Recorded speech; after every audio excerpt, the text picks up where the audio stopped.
Happy Monday, Seattle Kraken fans. Our guys are looking for their first outright win, and we have an update on Brandon Tannen, as I have my furry friend joining me here for this Monday episode of Locked On Kraken.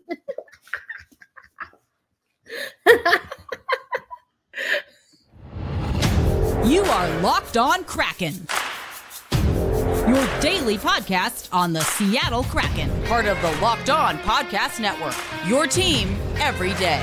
We are the Seattle Kraken.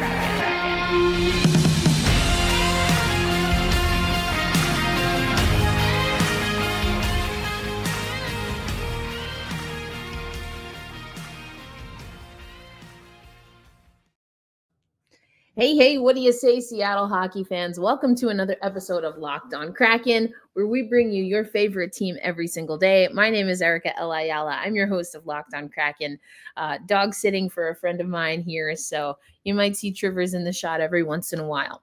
But I want to let you know, today's episode of Locked On Kraken is brought to you by the Sleeper app. Download the Sleeper app and use promo code LOCKEDONNHL to get up to a $100 match on your first deposit. Terms and conditions apply. See Sleeper terms of use for details.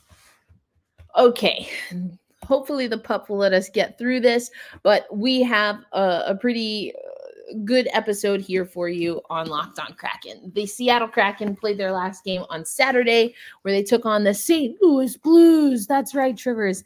They took on the St. Louis Blues, and they fell 2-1 in a shootout. We got to see Joey Daccord in net for the first time this season. Let's take a look at some of the stats and facts, Triggers. We're going to take a look at some of the stats and facts in this game. Again, a 2-1 loss by the Seattle Kraken. So they do have a point, but looking for their first outright win of the season. There were a lot of things that the Kraken were looking to focus on, including the power play and faceoffs. But here are some stats that you should know from the game. Let me get my name out of there. But you can see that the Seattle Kraken did better on the power play. We went 1 for 1. We didn't draw as many penalties as the St. Louis Blues did. You can also see that our faceoff percentage was better. It was something that Dave Haxtell talked about after the game. You can see the penalty minutes there. That's the 4 power play opportunities for St. Louis. They were not able to convert, while we only had the 1. Hits about the same. Shots on goal, 31-25.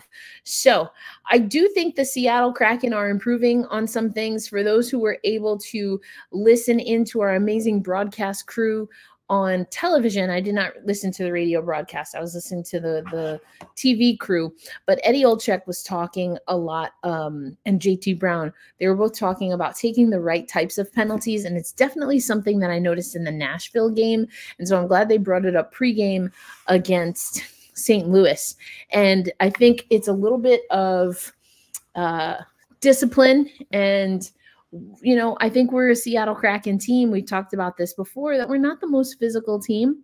And I think overall that's okay, but you also have to keep your emotions in check. And the Seattle Kraken can do a better job of that. I think also, and I've been talking to our SUBTEXT community, which is our Seattle Kraken Insiders community. I'll tell you later how you can join that. But a few of us were chatting today and just saying that also it could be fatigue. And I thought that was such a great point, because there's another thing I said in all of the offseason that I really wanted to see the Seattle Kraken work on. And that, of course, was their fitness. So, you know, I think there are a few things that we can see.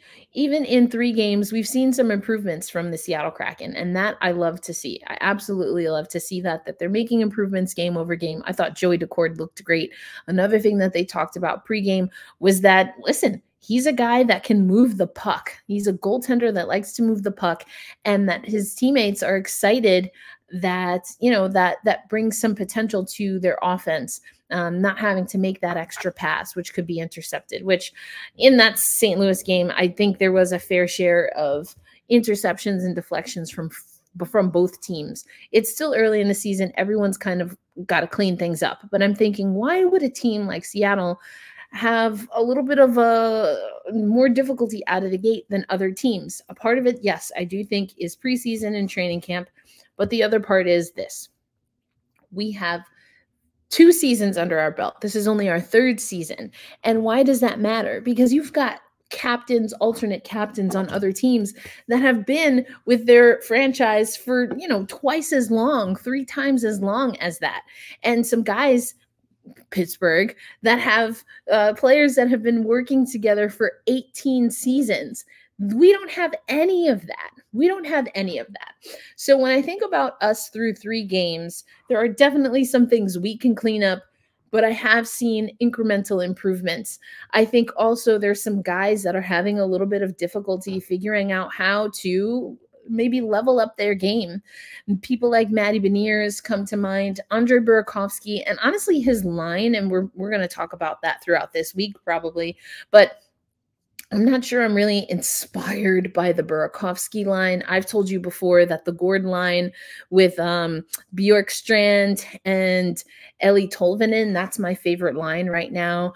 Again, through the SUBTEXT community and our Seattle Kraken insiders, our Locked On Kraken insiders, I should say, we have also been talking once again about the 4th line. Now, this is a young 4th line. We've got Yamamoto, and now it's Ty Cartier with Belmar. But I will tell you what, when it comes to hustle, nobody is doing it better than Belmar. He is so smart on the ice. And you know what? Sometimes you need to see a guy like Belmar who on a penalty kill is going to give his stick to his defenseman and play without a stick just so that he doesn't have one of his own D-men on a PK without a stick. And he was able to make that and then use his skate to push the puck out of the zone. I mean, he cleared the zone without a stick. That's the kind of energy, the wherewithal, the hockey IQ, head on a swivel type stuff. I think he embodies all of that. Is he our most skilled player overall? Probably not, but he has that grit. And I think his energy can inspire this Seattle Kraken team. So the Seattle Kraken through 3 games, like I said, we we have just the 1 point. So in the Pacific Division, the Seattle Kraken just a touch ahead of Edmonton. We have a win percentage of 167 right now. Vegas sitting at the top, 3-0. Vancouver behind them, 2-0. Anaheim Ducks are in 3rd place at 1-1. Is it going to stay there? I don't know. Calgary also 1-1. The LA Kings one loss and an OT loss. Same with the San Jose Sharks and the Kraken. We have 2 losses and an OT loss. And then the Oilers still looking for their first win. So is that what the Pacific Division is going to look like at the end of the season? Well, I sure hope not. And I do think there's a lot of improvement for the Seattle Kraken to make, but we have to do it. And then we have to also figure out personnel, because I don't know that the lines that we have now is what we're going to see as our forever lines, if you will. And so we're going to go over the lineup and, of course, talk about Brandon Tanev. That's coming up next on this episode of Locked On Kraken. Today's episode of Locked On Kraken is brought to you by Sleeper. Okay, the Seattle Kraken score a hat trick. They win the Stanley Cup. And if you want to win 100 times your money, play daily fantasy hockey on the Sleeper app. These are all possible scenarios for the season, but a chance at winning big. If you want a chance at winning big, you'll need to play daily fantasy hockey on Sleeper. As the official daily fantasy app of the Locked On NHL Network.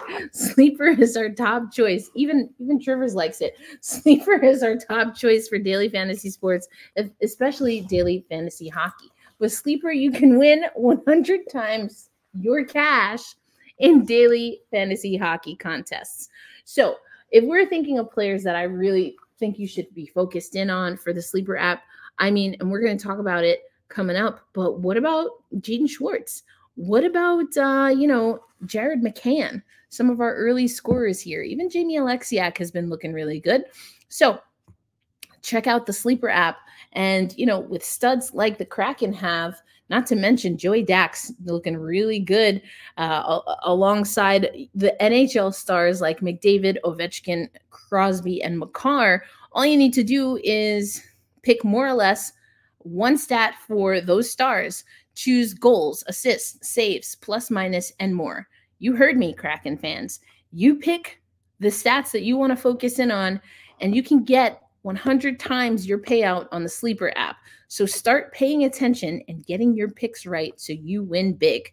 Use promo code LOCKEDONNHL and you'll get up to a $100 match on your first deposit. Terms and conditions apply. That's LOCKEDONNHL. See Sleeper's terms of use for details. Welcome to another episode of Locked On Kraken. I'm your host, Erica Ayala, and if you're not watching on YouTube, then you can't see this beautiful pup visiting me every once in a while on the screen. I am at a friend's place and dog sitting for a little bit here. So Trivers and Georgie over there might come join us. But with the Seattle Kraken, we've already seen them have to make some adjustments to the lineup, and that includes being without Brandon Tanev. We got an update. It's deemed a lower body. So although the contact looked to be upper body to me in that game, we see that he's out with a lower body. They're saying about 2 weeks. So we'll see what happens. Or he's been out for 2 weeks, excuse me. They're saying it'll be about 6 weeks with a lower body injury. But let's take you to Dave Haxtell talking about the news a little bit earlier today. Well, I mean, he's a really good player for us. You know, obviously he competes so hard every night and brings the pace and energy, and he's been a big part of our penalty kill. So all of those elements. You hate to see guys with injuries, especially early on. But the fact is, it's part of the game, and we'll be out without him here for a few weeks. So it's tough to be without Brandon Tanev, but the beat goes on, as they say. The Seattle Kraken, though, have an opportunity here to really engage Ty Cartier. And he's been skating, as I mentioned, with Belmar and Yamamoto. I like that line. I mentioned I like our third line, Tolvanen, Gord, and Bjorkstrand. Now, for those who are everydayers and loyal listeners, you know that we've had conversations about if Riker Evans or if particularly Shane Wright would make this roster, who's the odd man out? And if I'm being honest, I'm just going to say it because, he's out with injury right now, but Tanev was definitely a guy that I was a little bit concerned about. I've been saying that the Seattle Kraken are going to have, no pun intended here, Trivers, but a short leash. And, I think Brandon Tanev really, I've talked about this before on the podcast, but he was going to have the type of season where he was going to prove his worth. Again, he's out with an injury, so that's always tough. But I am going to keep an eye on Brandon Tanev. Another player, though, that I think we got to keep eyes on is Alex Wennberg.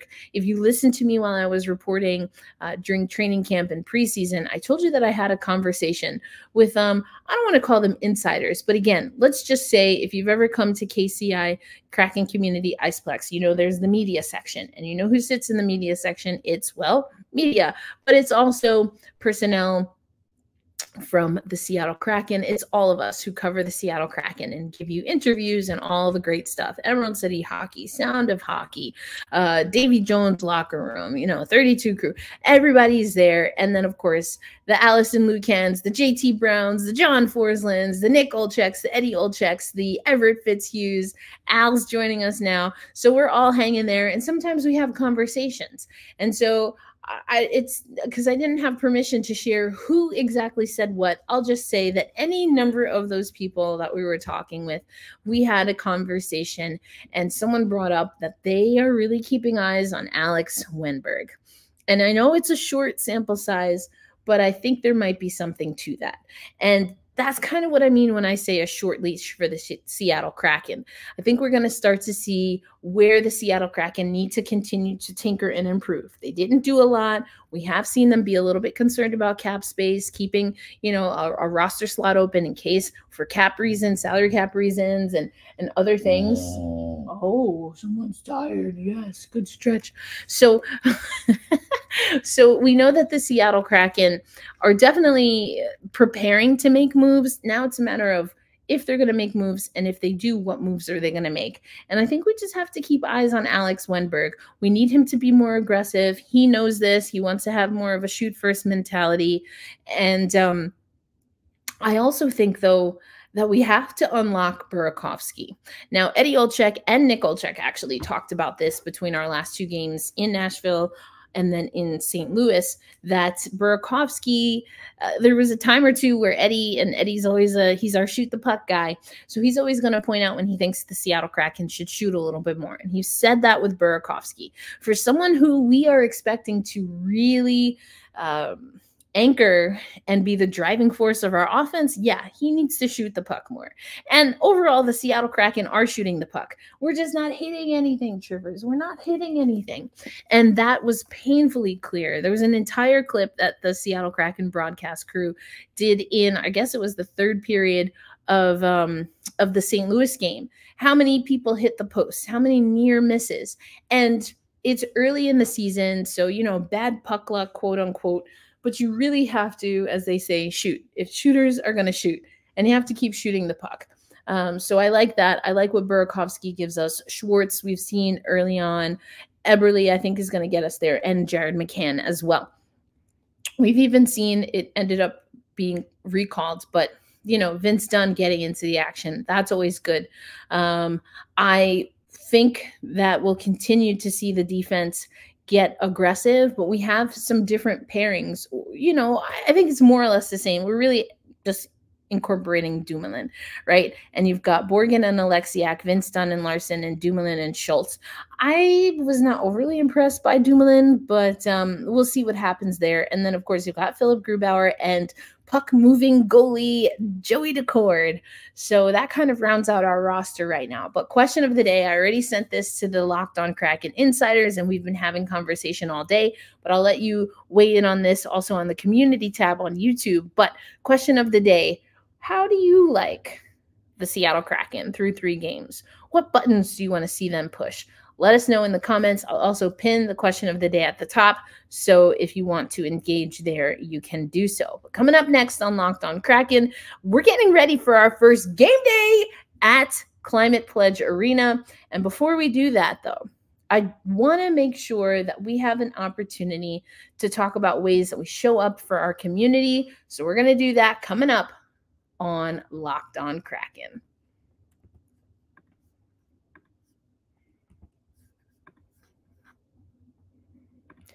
Today's episode of Locked On Kraken brought to you by eBay Motors. Passion, drive, and patience. What brings home the winning trophy is also what keeps your ride or die alive. eBay Motors has everything you need to maintain your vehicle and level it up to peak performance. From superchargers, roof racks, exhaust kits, LED headlights, and more. Whether you're into speed, power, or style, eBay Motors has got you covered. With over 120 million parts for your number one ride or die, you'll always find exactly what you're looking for. And with the eBay Guaranteed Fit, your part is guaranteed to fit your ride every time or your money back. Because with eBay Motors, you're burning rubber, not cash. With all the parts you need at the prices you want, it's easy to turn your car into the MVP and bring home that win. Keep your ride or die alive at ebaymotors.com. Eligible items only, exclusions apply. eBay Guaranteed Fit only available to U.S. customers. All right, Seattle Kraken fans, tomorrow is a game day. And again, through our insiders, our Locked On Kraken insiders, I had a conversation with someone who was asking, what is the Seattle Kraken going to do regarding Pride nights? But it's not just Pride. It's any of the hockey, air quotes, for those not watching on YouTube, air quotes, hockey is for everyone nights.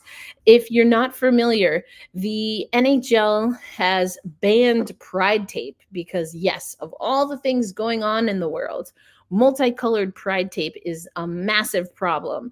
If you can't hear my sarcasm, let me just explicitly say, yes, I am being sarcastic. I do not agree with this. And so, I was asked, well, what is the Kraken community doing? And first of all, let me know. If you or your organization have some plans to support and really, truly live out the mantra that hockey is for everyone, let me know, because I want to shout you out. I want to shout out the Kraken community. know, if you watch the show, if you're an everydayer, an OGer, I often wear my Black History Month hat. I've talked about how I'm really gutted that do I need another pin? In theory, no, but do I want to show support? And is that a way that I can show support for communities by buying another pin? Sure is. I checked, I can't buy it online, so I have to wait till I get to Seattle again to get one of the, Pride Runs Deep pucks. They still sell those at the store, or one of the versions of the Kraken Pride pin. But those are ways that, yes, JT Brown has already said publicly that he's going to do that. Allison Lucan already expressed that not only does she on a regular basis, but will continue to support and wear her rainbow colored watch band, for example. I have it on good information that Everett Fitzhugh during Black History Month, Women's History Month, has some plans of his own, like he does every year. So again, this conversation was sparked by the banning of Pride tape, which I think is absolutely ridiculous. It makes no sense. It's nonsensical. And actually, I was having a conversation with my friend whose house I'm in right now. That's her beautiful dog that keeps joining me in the shot. But and we were talking about the NHL.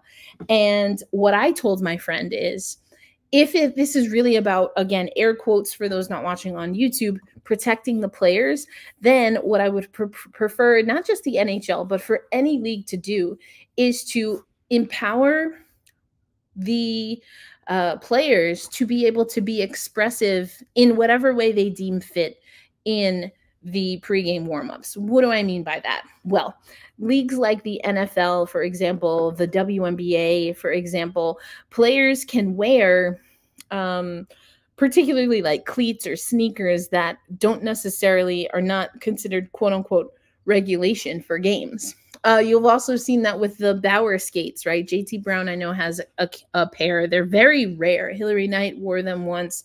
I can't remember all the other people who had those skates. I think I can't remember everyone, so I'm not I just name the ones that I know. Anyway, and so a lot of times, if we're being honest, what you wear during pregame, it's all about marketing. It's all about the sponsor. For example, in the WNBA, literally players cannot wear a sports bra, or they cannot have a sports bra logo showing that's from someone who is not the direct distributor of WNBA uniforms, which right now is Nike. So, and a lot of leagues do that. But what also happens is that those leagues work with those companies and they provide official gear, team issued, league issued gear that is, if it's the WNBA, they have the WNBA wears orange. And yes, their logo is orange, but also orange is a color to stand in solidarity with gun control and really talking openly about gun violence in the United States in particular. They have breast cancer or cancer awareness, whether it's purple or pink, depending on the league and the focus of, there's military issued things, all of that stuff. So instead of saying everyone has to wear this one uniform or one type of tape, what if the National Hockey League, the Men's National Hockey League, the MNHL, just kind of open things up for players to be expressive? Because here's another thing, and I don't often say this, especially on social media, because it can get misconstrued. I will be honest, generally speaking, widespread speaking, if there was something that I was being asked to wear or to do at my place of employment and it didn't fit with my values, I would not want to feel forced to wear something that is not representative of me. For example, I'll just give you a really clear example. If I were to be asked to wear something that says that is in support of the greater notion of Black Lives Matter, but the shirt had the word minority prominently placed, then I would decline to wear that, because I don't use that word to describe myself. I don't use that word to describe people at all. I don't use the word minorities. Just as an example, it was just Hispanic and Latin American Heritage Month, and someone wanted me to do something for that month, and they used the word Hispanic and then Latinx. I don't use those terms to identify myself. I am Latina, and yes, I am cisgendered, but also, I have a little bit of an issue with using Latinx. And again, these are larger conversations that are a little bit hard to describe, even in a podcast. But it's not because I'm against Hispanic Heritage Month. I am Latina, which is different than Hispanic. And they've kind of gotten jumbled together, which generally speaking is okay. But the point being that I can see why sometimes you might not want to wear something that you feel misrepresents how you personally feel. That being said, using religion in the way that it's used to effectively be homophobic, to be outright racist at times, and to be sexist, I don't approve and support of those things. So I understand that it is a balancing act.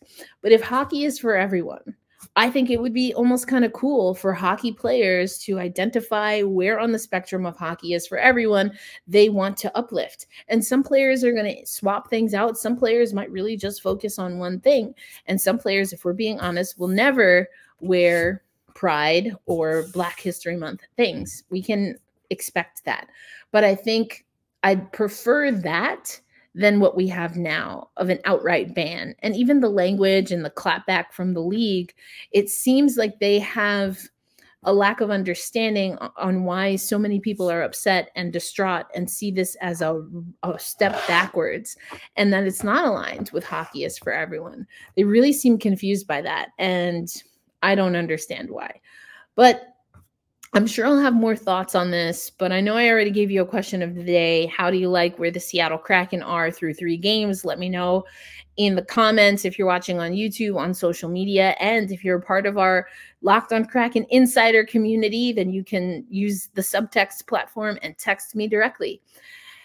But I want to talk about this more because I want to be supportive of communities that I don't identify with or that I'm not a part of, because I know some of you have been supportive of communities that I'm a part of that you maybe don't identify with. So we can do that. We can create our own community. But yes, I don't know exactly what the team has planned, except that there is a camper mug giveaway for everyone going to Climate Pledge Arena. So welcome back, fans. I'm so excited for you.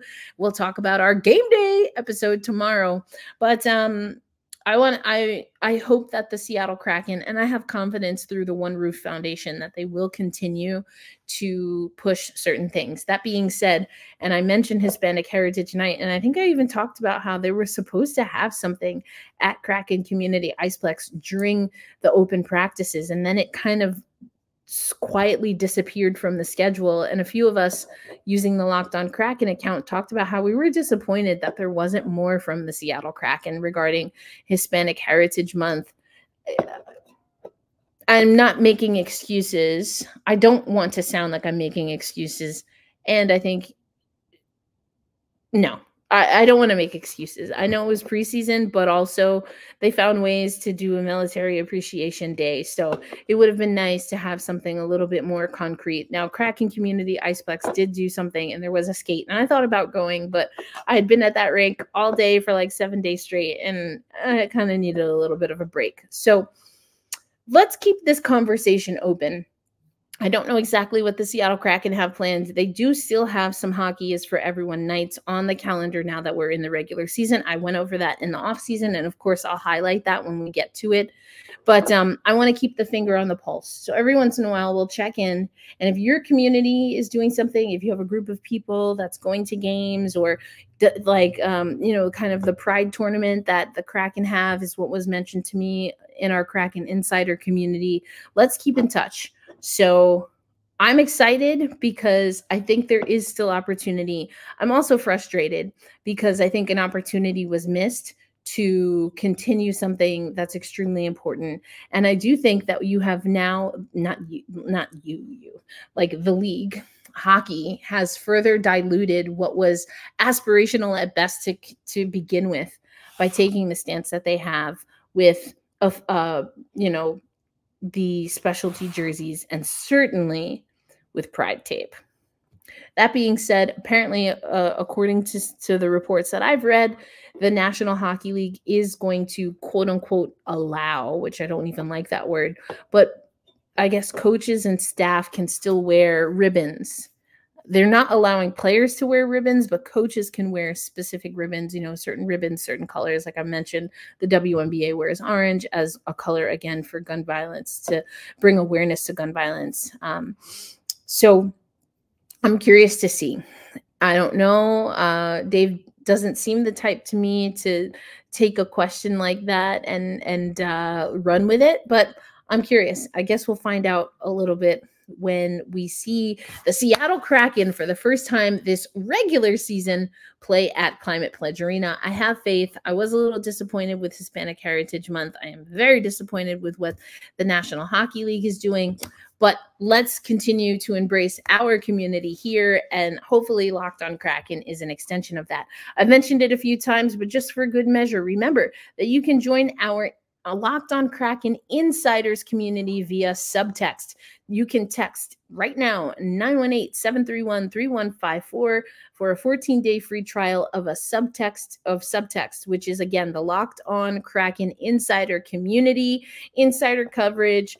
I talked about Alex Wenberg. I still have an interview with him that I'm going to give to the insider community via SUBTEXT. So once again, text 918-731-3154. If you're listening on your favorite audio platform and or on YouTube, you can also check the show notes because there's a link for you to subscribe.